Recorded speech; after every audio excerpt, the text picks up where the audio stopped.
Hai, sahabat YT Artikel 2. Apa kabar kalian semua? Semoga kalian semua dalam keadaan sehat. Amin. Sebelum melanjutkan ke ceritanya, jangan lupa tinggalkan like, komen, dan subscribe. Karena dengan like dan komentar kalian, yang semakin membuat admin semangat mengupload lanjutan ceritanya.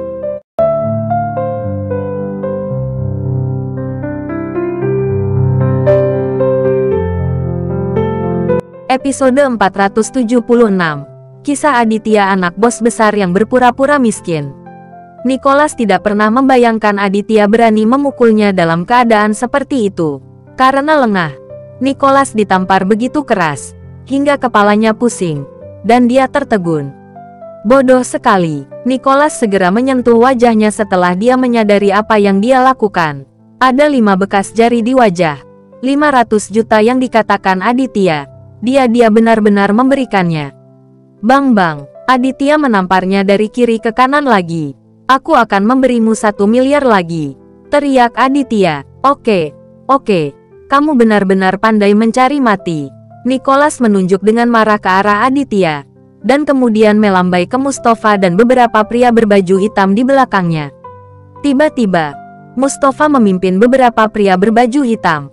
Bergegas, ledakan. Aditya menendang Nicholas, lalu bergegas maju menghadap Mustafa dan yang lainnya.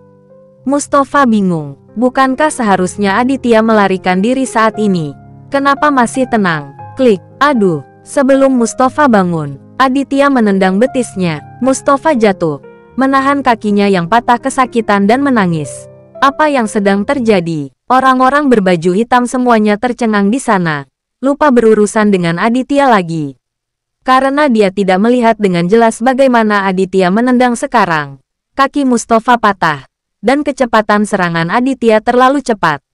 Apa yang kamu lakukan? Berdiri diam.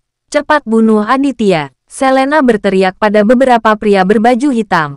Beberapa pria berbaju hitam bergegas maju, namun momentum mereka sedikit melemah. Dalam waktu kurang dari 5 detik, orang-orang berbaju hitam ini semuanya dijatuhkan. Pertarungan jarak dekat adalah keuntungan Aditya. Bagaimana keterampilan bertarung yang dia pelajari dari Rizal selama beberapa tahun bisa sia-sia? Nicholas berdiri dan sedikit bingung. Sungguh tidak terbayangkan jika seorang pemuda dari keluarga kaya bisa memiliki ilmu bela diri sekuat itu. Mereka benar-benar meremehkan Aditya sebelumnya. Selena terkejut. Dia berhenti berteriak dan merasa sangat tidak yakin. Nicholas tidak lagi segila itu. Dia diam-diam mengeluarkan ponselnya dan bersiap memberitahu Okta untuk datang. Alasan mengapa Okta tidak diberitahu sebelumnya adalah karena Nicholas ingin memeras sejumlah besar uang dari Aditya. Jika Okta diberitahu, bagaimana dia bisa memeras Aditya? Tanpa diduga, Nicholas tidak mengharapkan 500 juta itu lagi. Dia hanya ingin menyerahkan Aditya kepada Okta. Aditya telah lama menatap Nicholas.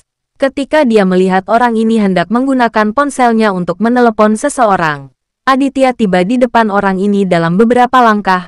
Ledakan. Hanya dengan satu tendangan, ponsel di tangan Nicholas terlempar. Pergelangan tangan Nicholas hampir patah dan dia berkeringat dingin karena kesakitan. Siapa yang harus kamu hubungi? Apakah Okta? Aditya bertanya pada Nicholas sambil tersenyum dingin. Hati Nicholas bergetar beberapa kali saat dia melihat senyuman Aditya saat ini. Sangat menakutkan. Bagaimana kalau kita berpura-pura tidak terjadi apa-apa hari ini dan saya tidak akan memberitahu Okta? Kamu bawa Rianti kembali ke kota Manado. Mata Nicholas berangsur-angsur dan berdiskusi dengan Aditya.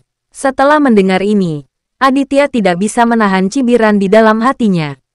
Bagaimanapun, Nicholas adalah seorang pengusaha, dan pikirannya berputar sangat cepat.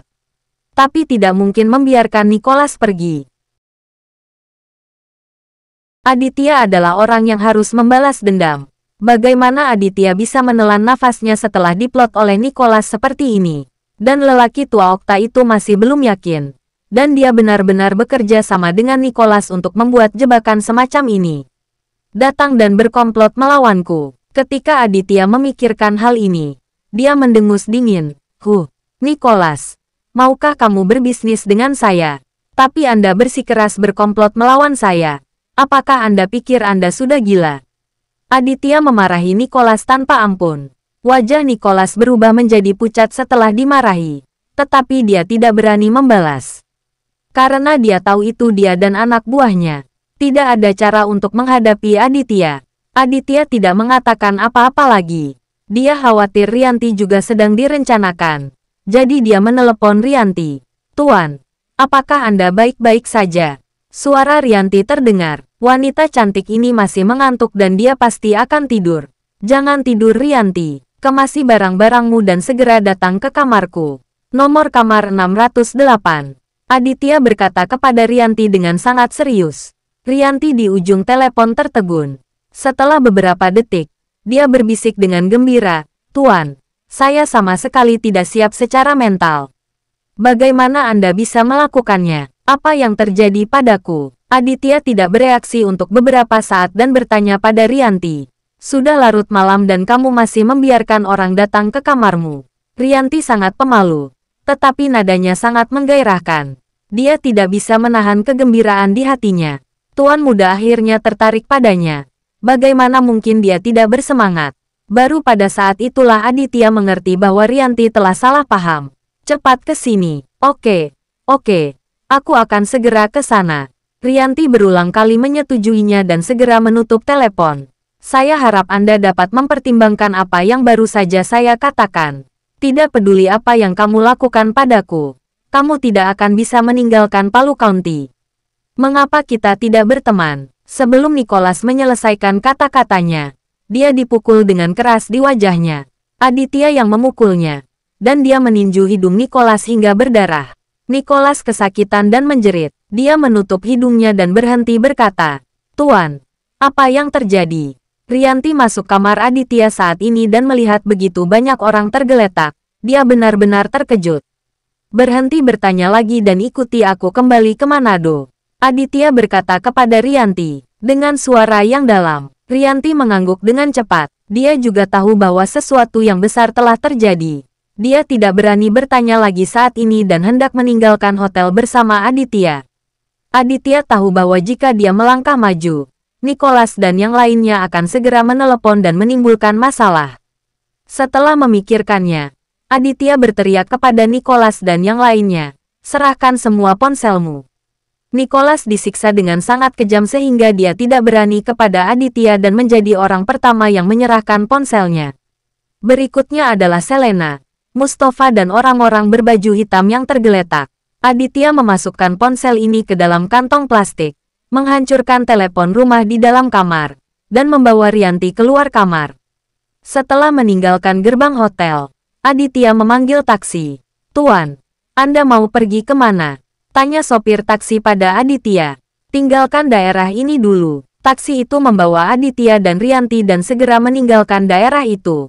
"Tuan, apakah Nicholas punya niat buruk?" Rianti bertanya pada Aditya dengan marah.